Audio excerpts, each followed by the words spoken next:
ശാലോം ടിവിയുടെ എല്ലാ പ്രേക്ഷകർക്കും ഹൃദയപൂർവ്വം യൂത്ത് ഗൈഡിലേക്ക് സ്വാഗതം.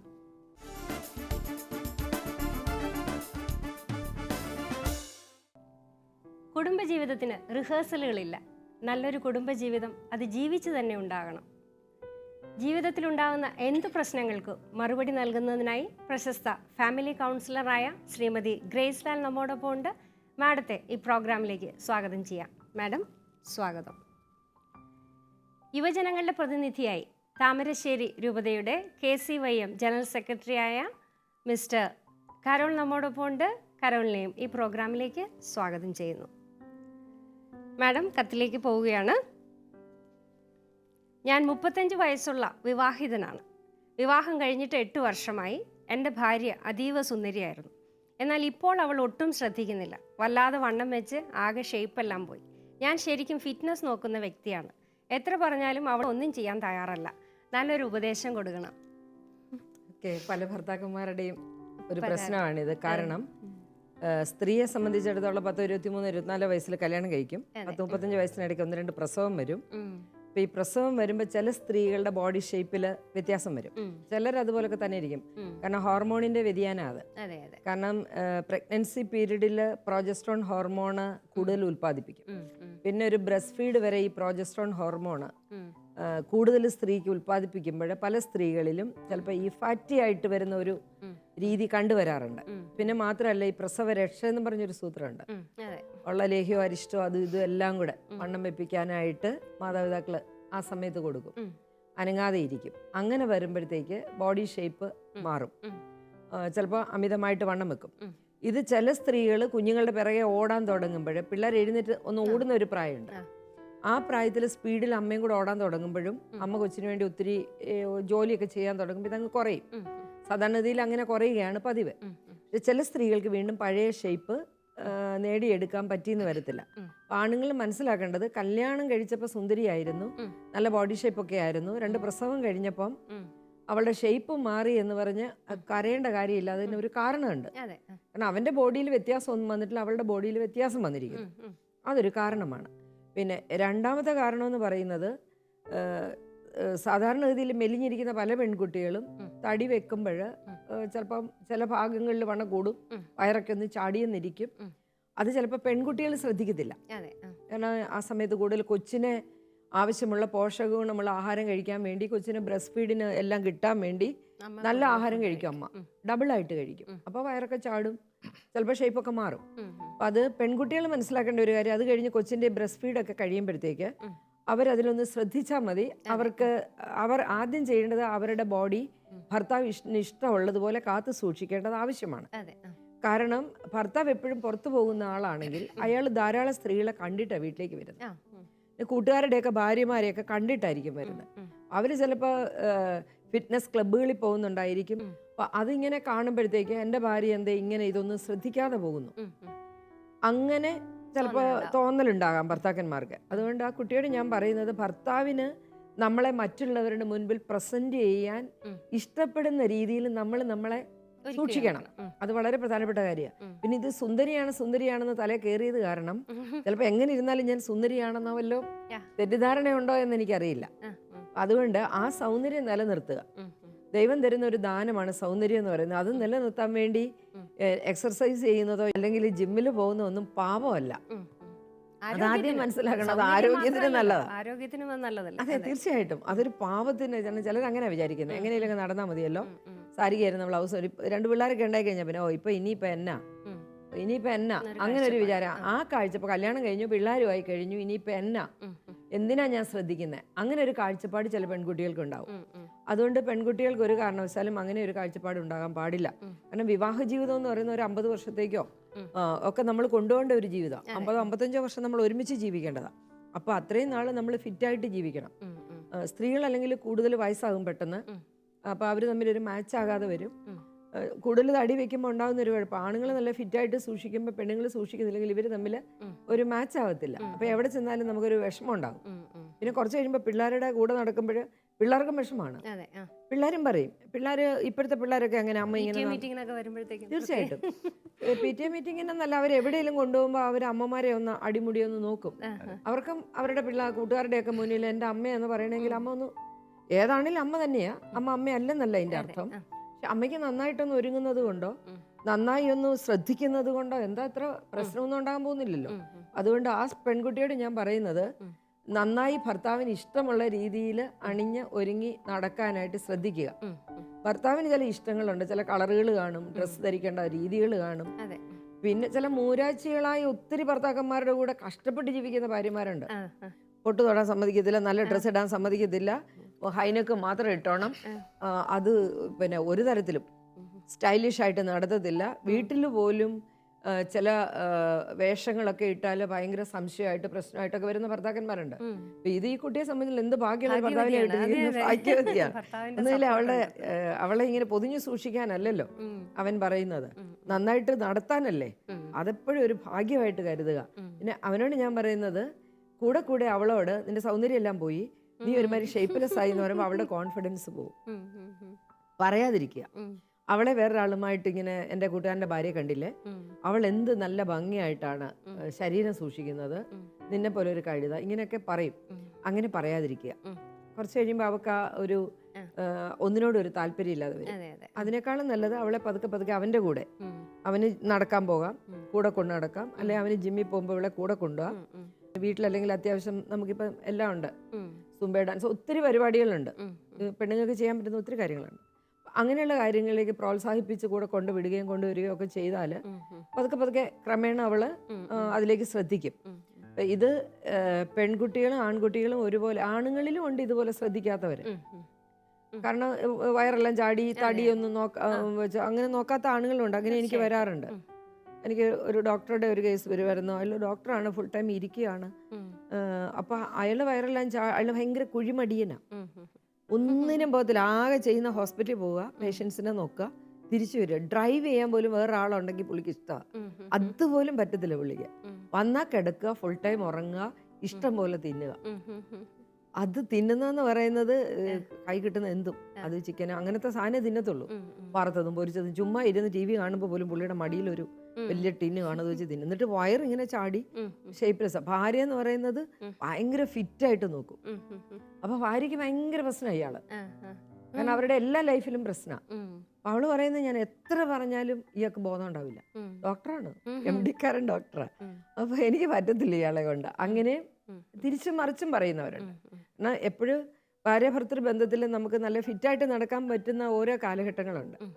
നമുക്ക് 20s തോന്നുന്നതല്ല 30s തോന്നും, അതല്ല 40s, അതല്ല 50s. ഓരോ കാലഘട്ടങ്ങൾക്കും വ്യത്യസ്തതയുണ്ട്. 20s എന്നൊക്കെ പറഞ്ഞാൽ നമ്മൾ ഭയങ്കരമായിട്ട് അണിഞ്ഞൊരുങ്ങി കല്യാണം ആലോചനയൊക്കെ വരുന്ന സമയത്താണ് നമ്മൾ സ്ലിം ആയിട്ടിരിക്കാൻ പട്ടിണിയൊക്കെ കിടന്ന് എല്ലാം സൂക്ഷിക്കുന്ന സമയം. കല്യാണം കഴിച്ച് പിന്നെ ഗർഭകാലഘട്ടങ്ങളൊക്കെ പിള്ളേരെ വളർന്ന ആ സമയത്ത് ശ്രദ്ധിക്കാത്ത സമയം. പിന്നെ 40s ഒക്കെ ആയി കഴിയുമ്പോഴത്തേക്ക് ഉത്തരവാദിത്വങ്ങൾ കൂടും. പിള്ളേരെ സ്കൂളിൽ വിടുന്നു, പഠിപ്പിക്കുക. അപ്പൊ സ്വയമുള്ള ഇഷ്ടങ്ങൾ എല്ലാവരും മാറ്റിവെക്കും. പിന്നെ 50s ഒക്കെ ആകുമ്പോൾ ഇനിയിപ്പോൾ വാർദ്ധക്യമായി, ഇങ്ങനെ ഉണ്ടാവും. പക്ഷെ ഇത് ഫുൾ കണ്ടിന്യൂ ചെയ്ത് സൂക്ഷിക്കാനായിട്ട് നമുക്ക് പറ്റണം. പ്രായം അല്ല, നമുക്ക് ഫിറ്റായിട്ടിരിക്കണം. ഇപ്പൊ പെട്ടെന്നാണ് അസുഖങ്ങളൊക്കെ വരുന്നത്. ചെറിയ പിള്ളേർക്ക് പോലും 30 വയസ്സിലുള്ള പിള്ളേർക്ക് പോലും ഡയബറ്റിക് ആയിട്ടുള്ള പിള്ളേരെ ഞാൻ കാണുന്നുണ്ട്, ഹാർട്ട് പ്രോബ്ലംസ് കാണുന്നുണ്ട്. അപ്പൊ അത് പെൺകുട്ടികളിലും ഉണ്ട്. 10-30 വയസ്സാകുമ്പോൾ പിന്നെ കാർഡിയാക് അറസ്റ്റ് ഒക്കെ വന്ന് മരിക്കുന്ന, എനിക്ക് അങ്ങനെ കുറേ കേസുകൾ അറിയാം. കല്യാണം ഉറപ്പിച്ച് കൂടിക്കാഴ്ച കഴിഞ്ഞ് പിന്നെ തയ്യൽ കടയിലേക്ക് കാർ ഓടിച്ച് പോയ വഴിക്ക് ഒരു കുട്ടി കാർഡിയാക് അറസ്റ്റ് ആയിട്ട് മരിച്ചു. ഈ അടുത്ത നാളിലും എനിക്ക് അങ്ങനെ 2-3 കേസുകൾ എനിക്കറിയാം. അപ്പോൾ ചെറിയ പെൺകുട്ടികളാണ്, നല്ല ഫാറ്റി ആയിട്ടുള്ള പെൺകുട്ടികൾ ശ്രദ്ധിക്കണം. ഫിറ്റായിട്ട് സൂക്ഷിക്കുന്നത് സൗന്ദര്യം മാത്രമല്ല, ആരോഗ്യത്തിനും കൂടി ആവശ്യമാണ്. പിന്നെ നല്ലൊരു മനസ്സുണ്ടാവും. നമ്മളെപ്പോഴും പ്ലസന്റ് ആയിട്ടിരിക്കുന്ന, എപ്പോഴും നല്ല ഡ്രസ്സൊക്കെ ധരിച്ച് നമുക്ക് തന്നെ ഒരു കോൺഫിഡൻസ് ലെവൽ കൂടും. അതുകൊണ്ട് രണ്ടുപേരും കൂടി ഒരു തീരുമാനത്തിലെത്തുക. അവളെ കുറ്റം പറയാതിരിക്കുക, അവളെ കമ്പയർ ചെയ്യാതിരിക്കുക. തീർച്ചയായിട്ടും ആ കുട്ടിക്ക് പറ്റും. ഇപ്പം സ്ത്രീയുടെ സൗന്ദര്യം എന്ന് പറയുന്നത് 20കളിലെ സൗന്ദര്യം അല്ല 40കളിലെ സൗന്ദര്യം, അതല്ല 60കളിൽ. പുനത്തിൽ കുഞ്ഞ് അബ്ദുള്ള പോലും പറഞ്ഞിട്ടുണ്ട്, സ്ത്രീ ഏതു പ്രായത്തിലും സുന്ദരിയാണ്. 50ലും 60ലും 70ലും തീരെ ചുരുക്കം 75 വയസ്സുള്ള സ്ത്രീക്ക് പോലും അതിൻ്റേതായ സൗന്ദര്യമുണ്ട്. അപ്പോൾ പുരുഷന്മാർ ഈ കാര്യവും മനസ്സിലാക്കേണ്ടതല്ലേ? എന്താണ് കരോളിൻ്റെ അഭിപ്രായം? ഒരു പരിധിവരെ പുരുഷന്മാരെല്ലാം ഇതിനെക്കുറിച്ച് നന്നായി പഠിക്കുന്നവരും മനസ്സിലാക്കുന്നവരും. കാരണം നമ്മുടെ അമ്മമാരെ നമ്മൾ കാണുന്നവരാണ്, അവരുടെ സൗന്ദര്യം. ചിലർ നമ്മൾ പലപ്പോഴും പറയണ്ട, ആ മുത്തശ്ശി ഇത്രയും പ്രായമായിട്ട് എത്രയോ സുന്ദരിയായിട്ടിരിക്കുന്നു. ഒരുപക്ഷെ അതിനകത്ത് ആ മുത്തശ്ശി നന്നായി ഒരുങ്ങി ചട്ടയും മുണ്ടുമൊക്കെ ഉടുത്ത് നല്ല കമ്മലൊക്കെ ഇട്ട് നല്ല മിടുക്കിയായിട്ടിരിക്കുന്നത് കൊണ്ടാണ് അതെ സൗന്ദര്യം സൂക്ഷിക്കുന്നവരാണ്. പക്ഷേ ഇന്ന് വളരെ ചുരുങ്ങിയ ആൾക്കാർ മാത്രമേ ഞാൻ ചിന്തിക്കുന്നുള്ളൂ ഇങ്ങനെ സൗന്ദര്യം ശ്രദ്ധിക്കാതെ, ഒരു കല്യാണശേഷം ശ്രദ്ധിക്കാതിരിക്കുന്നവർ. ഒരുപക്ഷെ അവർ കൂടുതൽ അവരുടെ മക്കളിലേക്ക് ശ്രദ്ധ കൊണ്ടുപോകുന്നതുകൊണ്ടാകാം. അല്ലെങ്കിൽ അവർ പറയുന്നുണ്ടാവും, ഓ ഇനി എന്ത്, കല്യാണമൊക്കെ കഴിഞ്ഞില്ലേ, അങ്ങനെ ഒരു ചിന്താഗതിയുള്ളവരുണ്ട്. പക്ഷേ ഇന്നത്തെ ഒരു കാലഘട്ടത്തിൽ എല്ലാവരും സോഷ്യലി വളരെ മിങ്കിൾ ചെയ്യുന്നവരാണ്.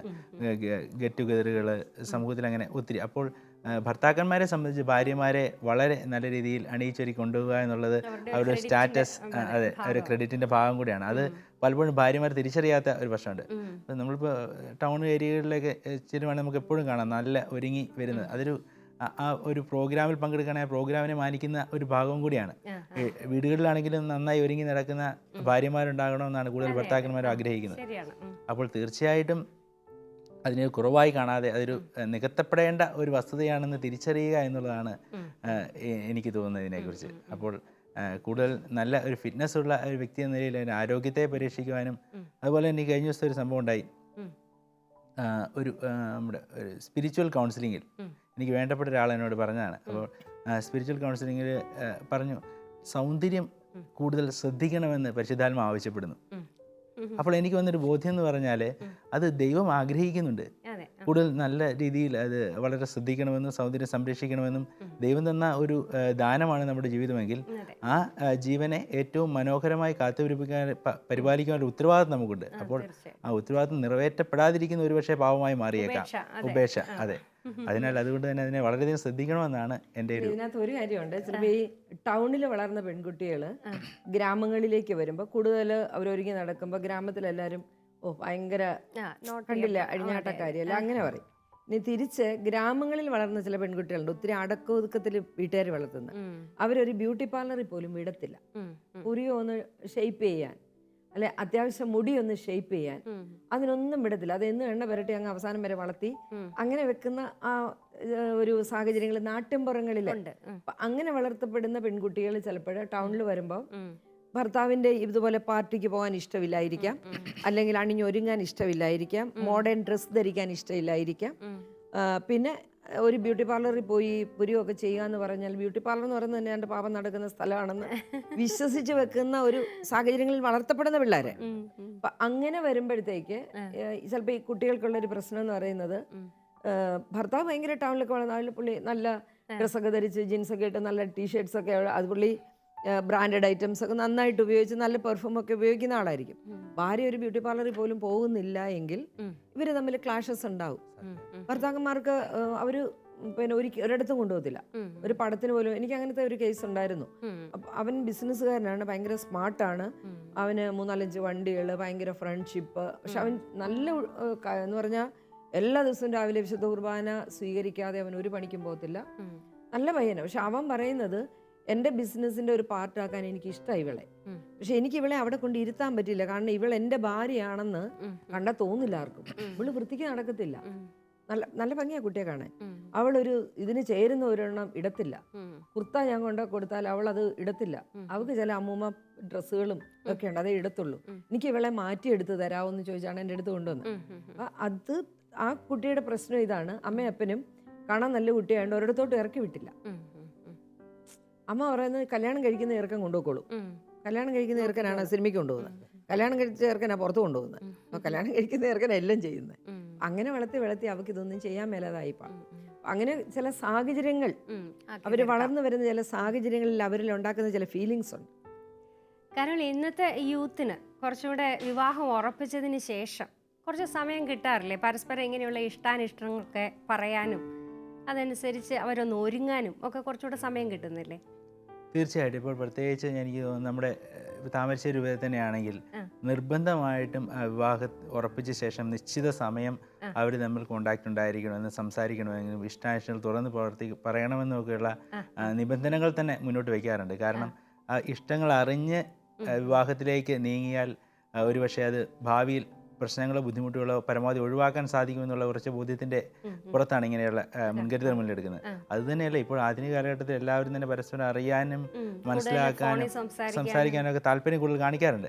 പക്ഷെ എന്നിട്ട് പോലും ചിലപ്പോൾ ചില പ്രശ്നങ്ങൾ ഉണ്ടാകുന്നത് എന്നുള്ളത് യാദൃശ്ചികം മാത്രം എന്ന് നമുക്ക് പറയാൻ സാധിക്കും. അതിന്റെ കാരണം എന്താണെന്ന് ചോദിച്ചാൽ, നമ്മൾ കല്യാണത്തിന് മുമ്പ് പറയുന്നത് എപ്പോഴും പോസിറ്റീവ്സ് മാത്രമാണ്. നെഗറ്റീവ്സ് നമ്മൾ അധികം വേറൊരാളെടുത്ത് ഷെയർ ചെയ്യാറില്ല. നമ്മുടെ നല്ല കാര്യങ്ങൾ, അല്ല ഞാൻ ഇങ്ങനെയാണ്, എൻ്റെ ഇഷ്ടങ്ങൾ ഇങ്ങനെയാണ്. അപ്പോൾ കേൾക്കുന്ന ആള് ആ പോസിറ്റീവ്സ് മാത്രമേ കേൾക്കുന്നുള്ളൂ. ഈ കൂടെ നമ്മൾ ജീവിക്കാൻ തുടങ്ങുമ്പോഴാണ് ആ റിയാലിറ്റിയിലേക്ക് അവർ വരുന്നത്. അപ്പോൾ റിയാലിറ്റിയിലേക്ക് വരുമ്പോഴത്തേക്ക് ഇങ്ങനെ അല്ലല്ലോ എന്നോട് അന്നേരം പറഞ്ഞത്, അല്ല ഞാൻ ഇങ്ങനെയല്ല ഓർത്തത്. എല്ലാവരും പറയുന്ന സെയിം സെന്റൻസ് ആണ്, ഞാൻ ഇങ്ങനെയല്ല ഓർത്തത്. ഇവരോട് ആരാണ്ട് പറഞ്ഞ വേറെ തരത്തിൽ ഓർക്കാൻ, അത് വേറൊരു കാര്യം. അപ്പൊ ഞാൻ ഇങ്ങനെയല്ല ഓർത്തതെന്നും പറഞ്ഞിട്ടാണ് പിന്നെ പ്രശ്നം ഉണ്ടാകുന്നത്. അതുകൊണ്ട് നേരത്തെ സംസാരിക്കുന്നത് നല്ലതാണ്, സംസാരിച്ച് കുളവാക്കാതിരുന്നാൽ മതി. അത് വേറൊരു കാര്യം. രണ്ടാമത്തെ കാര്യം എന്ന് പറയുന്നത് റിയാലിറ്റിയിലേക്ക് വരട്ടെ. നമ്മളെന്തിനാ ഈ സ്വപ്ന ലോകത്തിൽ ജീവിക്കുന്നത്? എത്രയോ വർഷങ്ങൾ ഒരുമിച്ച് ജീവിക്കേണ്ടവരാ. അപ്പൊ അതിനകത്ത് പ്രശ്നങ്ങളുണ്ടാകും, അല്ലെ ഇങ്ങനെയുള്ള ഇഷ്ടങ്ങളും അനിഷ്ടങ്ങളും ഉണ്ടാകും. അതിനെ ഫേസ് ചെയ്യണം. അല്ലാതെ അതൊരു വലിയ പ്രശ്നമായിട്ട് എടുത്ത് അത് കുടുംബജീവിതം തകർക്കാനായിട്ട് നോക്കേണ്ട ചെറുപ്പക്കാര്. അത്രയും ഒരു ബോധം അവർക്ക് ഉണ്ടായാൽ മതി. ആ പ്രശ്നത്തിന് നമുക്ക് പരിഹാരം കണ്ടെത്താനായിട്ട് സാധിക്കും. ഇവർക്ക് കൊടുക്കാനുള്ള നിർദ്ദേശം എന്ന് പറഞ്ഞാൽ ഒത്തിരി എക്സ്പെക്ട് ചെയ്യാതിരിക്കുക. ഈ ഒത്തിരി എക്സ്പെക്ട് ചെയ്യുമ്പോഴാണ് നമുക്ക് ഈ കിട്ടുന്ന പോരാൻ തോന്നുന്നത്. നമ്മൾ കുറച്ച് എക്സ്പെക്ട് ചെയ്യുമ്പോൾ നമുക്ക് കിട്ടുന്ന ഒത്തിരിയാണെന്ന് തോന്നും. അപ്പൊ അത്രയും ചെയ്താൽ മതി. പെൺകുട്ടിയാണേലും ഭർത്താവിന്റെ ഇഷ്ടാനിഷ്ടങ്ങൾ എല്ലാ പെൺകുട്ടികളോട് ഞാൻ പറയുന്നത്, ഇപ്പൊ നമ്മുടെ വസ്ത്രധാരണ ആയാലും സംസാരമായാലും അല്ല ബോഡി ഫിറ്റ്നസ് ആയാലും പാർട്ട്ണർക്കാണ് അതിനകത്ത് ഏറ്റവും ഇഷ്ടപ്പെടേണ്ടത്. നാട്ടുകാരെ കാണിക്കാനായിട്ട് ചെയ്ത കാര്യമൊന്നുമില്ലല്ലോ. പാർട്ട്ണർക്ക് ഇഷ്ടമില്ലാത്ത കാര്യങ്ങൾ ചെയ്യാതിരിക്കുക, പാർട്ട്ണർക്ക് ഇഷ്ടമുള്ള കാര്യങ്ങൾ ചെയ്യാനായിട്ട് ശ്രദ്ധിക്കുക. എനിക്കൊരു വ്യക്തിത്വം ഇല്ല, ഞാനിങ്ങനെ, അങ്ങനെ ആ ചോദ്യത്തിന് പ്രസക്തിയില്ല. ബൈബിളിൽ തന്നെ പറയുന്നുണ്ട്, ഇനി നിന്റെ ശരീരത്തിന്റെ അവകാശം. തീർച്ചയായിട്ടും. അതായത് പിന്നെ വിവാഹം എന്ന് പറയുന്നത് ഒരു കോൺട്രാക്ട് മാത്രമല്ലല്ലോ, അതൊരു കമ്മിറ്റ്മെന്റും കൂടിയാ. അതൊരു കമ്മിറ്റ്മെന്റ് ആണ്. അപ്പൊ മറ്റേ ആൾക്ക് വേണ്ടി നമ്മൾ ചെയ്യുന്ന ഒരു കമ്മിറ്റ്മെന്റ് ഉണ്ട് അതിനകത്ത്, അത് മരണം വരെ. അപ്പൊ ആ കമ്മിറ്റ്മെന്റ് ഒന്ന് ഓർത്തിരുന്നാൽ മതി.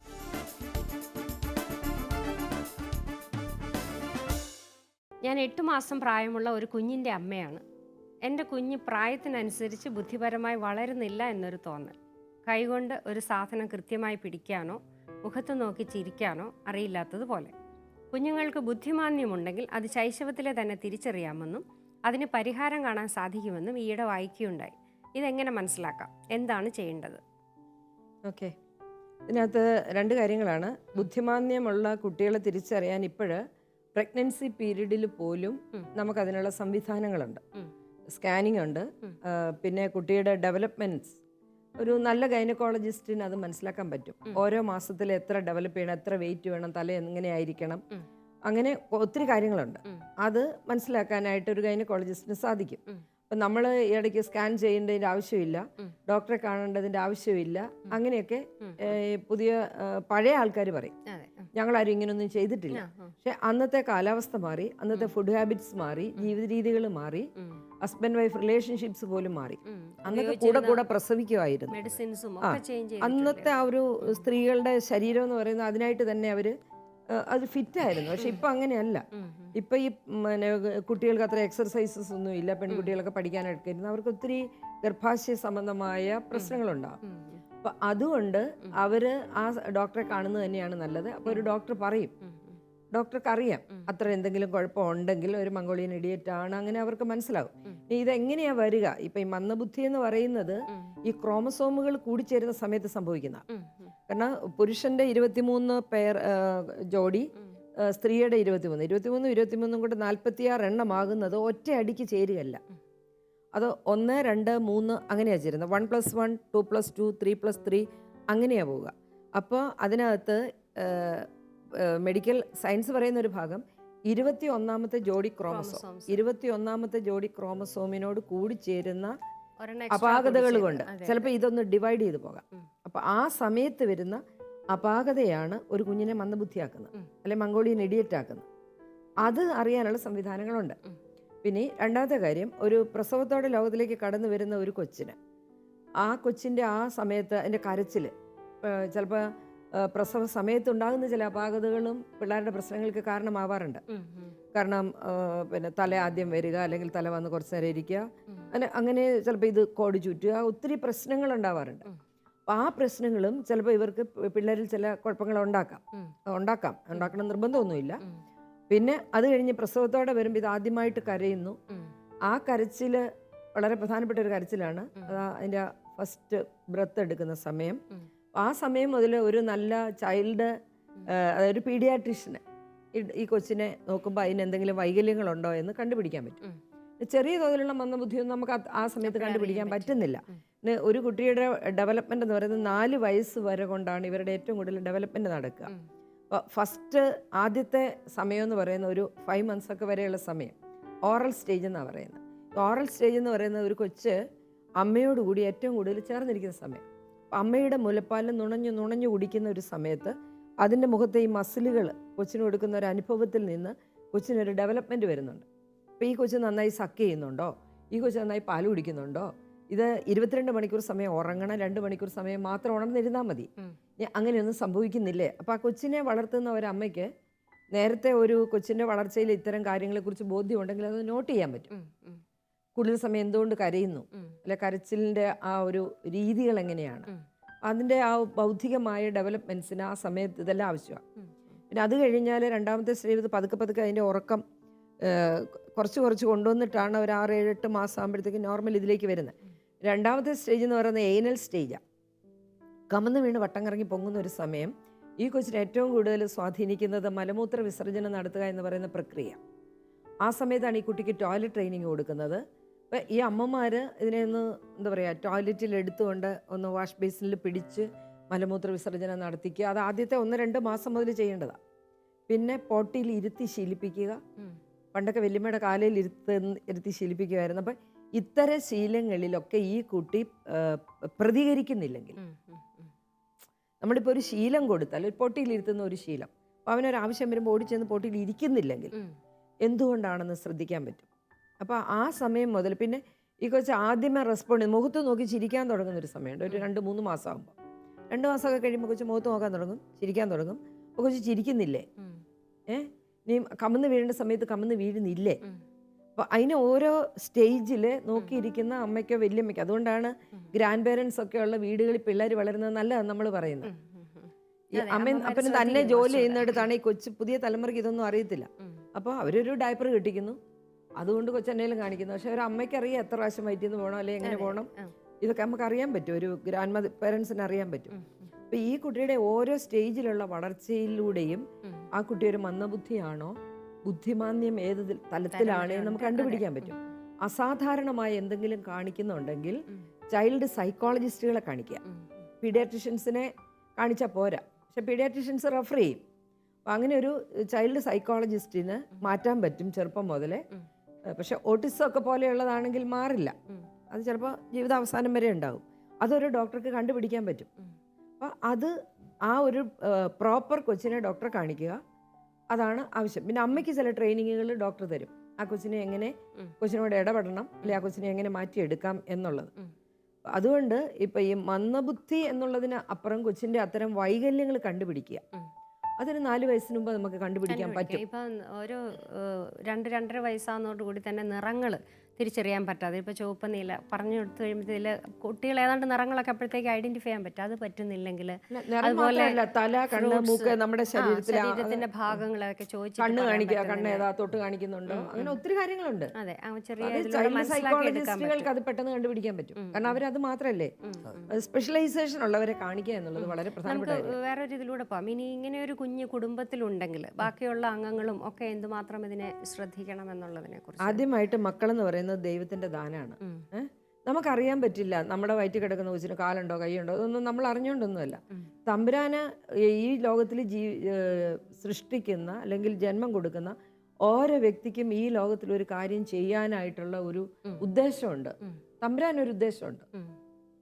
ആ ഒരു ഉദ്ദേശം തീർച്ചയായിട്ടും മനസ്സിലാക്കണം മാതാപിതാക്കളെ. എനിക്ക് തരുന്ന കുട്ടി നല്ല കുട്ടിയാണെങ്കിൽ അത് തമ്പുരാന്റെ ദാനമാണ്. എല്ലാ കുട്ടികളും തമ്പുരാന്റെ ദാനമാണ്.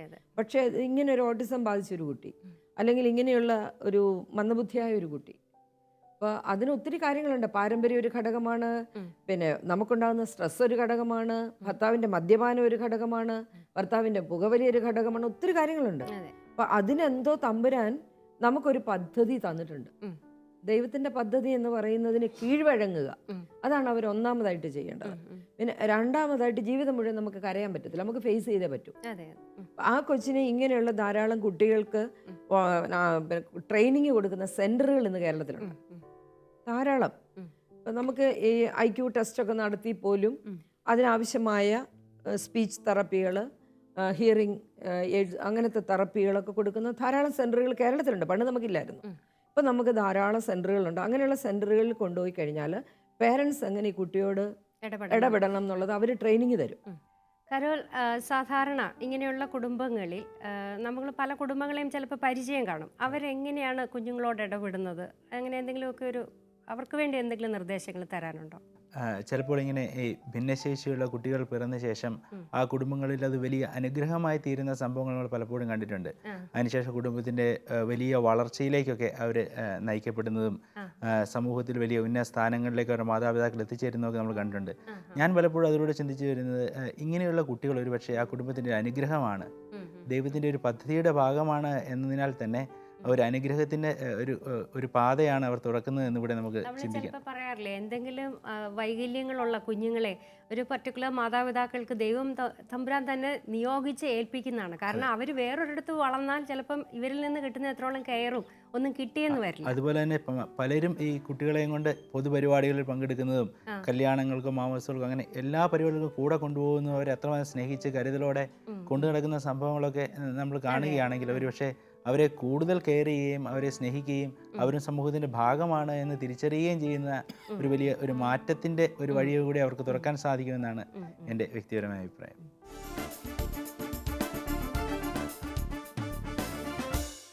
കുഞ്ഞുങ്ങളുടേതായാലും പങ്കാളിയുടേതായാലും വളർച്ചയിലും പ്രായത്തിലും വരുന്ന മാറ്റങ്ങൾ കണ്ടറിഞ്ഞ് പെരുമാറാൻ പഠിക്കണം. നിങ്ങളുടെ വിലയേറിയ അഭിപ്രായങ്ങളും നിർദ്ദേശങ്ങളും പ്രശ്നങ്ങളുണ്ടെങ്കിൽ അവയും ഞങ്ങൾക്ക് എഴുതുക. എഴുതേണ്ട വിലാസം: the producer, youth guide, Shalom television, Peruvannamuzhi PO, Kozhikode. വീണ്ടും കാണാം നമുക്ക് അടുത്ത എപ്പിസോഡിൽ. അതുവരേക്കും നന്ദി.